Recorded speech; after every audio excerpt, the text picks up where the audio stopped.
Bismillahirrahmanirrahim. Assalamualaikum warahmatullahi wabarakatuh. Alhamdulillahirabbil alamin wa bihi nasta'inu ala umuri dunya waddin. Wassalatu wassalamu ala asrofil anbiya'i wal mursalin sayyidina Muhammadin wa ala alihi wa sahbihi ajma'in, amma ba'du. Pertama-tama, marilah kita panjatkan puji syukur kehadirat Allah Subhanahu wa Ta'ala atas limpahan rahmat dan hidayahnya kepada kita semua, sehingga kita bisa mengikuti mimbar penyuluh agama. Sholawat serta salam tetap tercurah kepada junjungan Nabi Agung Muhammad Sallallahu Alaihi Wasallam beserta keluarga, sahabat, pengikut-pengikutnya yang kita nantikan syafaatnya di yaumul kiamah. Pemirsa mimbar penyuluh agama yang dirahmati Allah, pada kesempatan kali ini saya akan menyampaikan tema tentang 3 bentuk keberkahan hidup. Allah tidak sembarangan memberikan keberkahan kepada manusia. Ternyata Allah telah memberikan keberkahan itu kepada orang-orang yang beriman kepadanya. Janji Allah terhadap orang-orang yang beriman dan bertakwa dikemukakan dalam firman Allah surat Al-A'raf ayat 96, yang artinya, dan sekiranya penduduk suatu negeri beriman dan bertakwa, pastilah kami akan melimpahkan kepada mereka berkah dari langit dan bumi.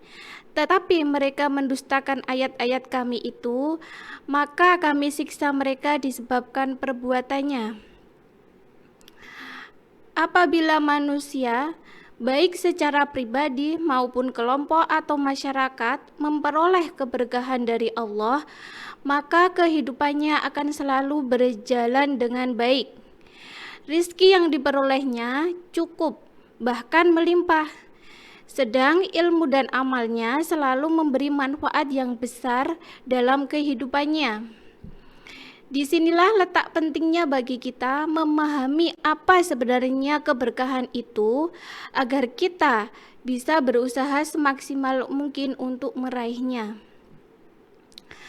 Pemirsa mimbar penyuluh agama yang dirahmati Allah, secara umum keberkahan yang diberikan Allah kepada orang-orang yang beriman bisa kita bagi ke dalam 3 kelompok. Yang pertama adalah berkah dalam keturunan, yakni dengan lahirnya generasi yang soleh.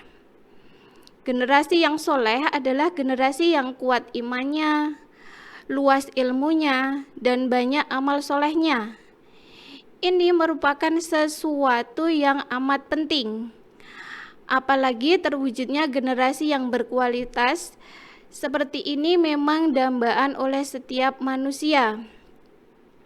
Kelangsungan Islam dan umat Islam, salah satu faktornya adalah topangan dari generasi yang soleh. Keberkahan semacam ini telah diperoleh Nabi Ibrahim alaihissalam dan keluarganya yang ketika usia mereka sudah begitu tua, ternyata masih dikaruniai anak. Kedua adalah keberkahan dalam soal makanan, yakni makanan yang halal dan baik. Ibnu Katsir menjelaskan bahwa keberkahan dari langit dan bumi sebagaimana yang disebutkan dalam firman Allah surat Al-A'raf ayat 96 di atas adalah rizki, yang di antara rizki itu adalah makanan. Yang dimaksud makanan yang halal adalah di samping halal jenisnya juga halal dalam mendapatkannya. Sehingga bagi orang yang diberkahi Allah, dia tidak akan menghalalkan segala cara dalam memperoleh nafkah.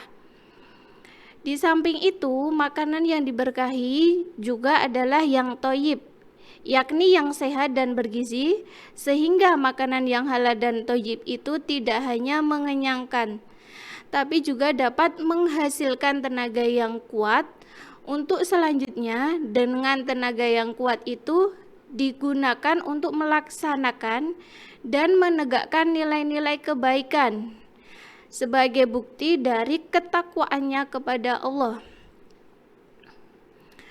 Allah berfirman dalam surat Al-Maidah ayat 88. Bismillahirrahmanirrahim. Wa kulu mimma razaqakumullahu halalan thayyiba wattaqullaha alladzi antum bihi mu'minun. Yang artinya, dan makanlah makanan yang halal lagi baik dari apa yang Allah telah rizkikan kepadamu, dan bertakwalah kepada Allah yang kamu beriman kepadanya.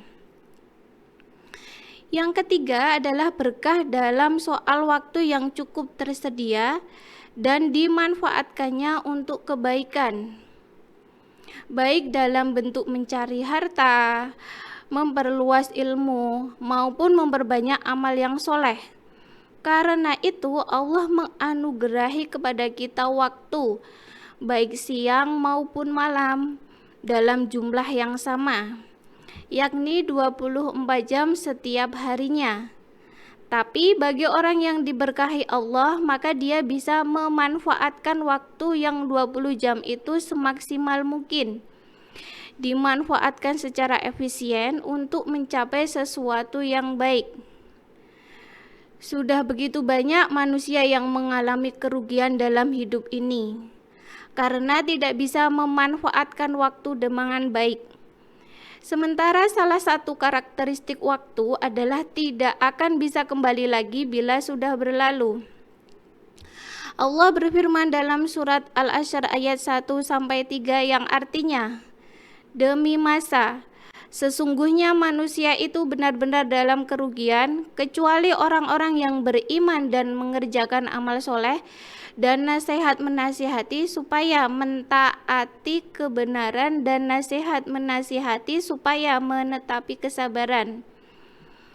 Karena itu, bagi seorang muslim yang diberkahi Allah, waktu digunakan untuk bisa membuktikan pengabdiannya kepada Allah, meskipun dalam berbagai usaha yang berbeda.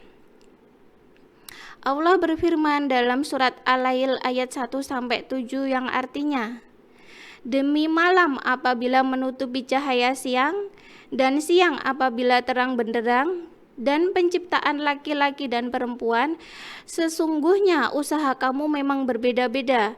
Adapun orang yang memberikan hartanya di jalan Allah dan bertakwa dan membenarkan adanya pahala yang terbaik surga, maka kami kelak akan menyiapkan baginya jalan yang mudah. Sehingga keberkahan dari Allah yang kita dambakan itu memperolehnya harus dengan berdoa dan berusaha sungguh-sungguh, yakni dalam bentuk memantapkan iman dan takwa serta selalu menjadikan Al-Quran sebagai pedoman dalam hidup ini. Demikian yang dapat saya sampaikan, kurang lebihnya mohon maaf. Wabillahi taufiq wal hidayah. Wassalamualaikum warahmatullahi wabarakatuh.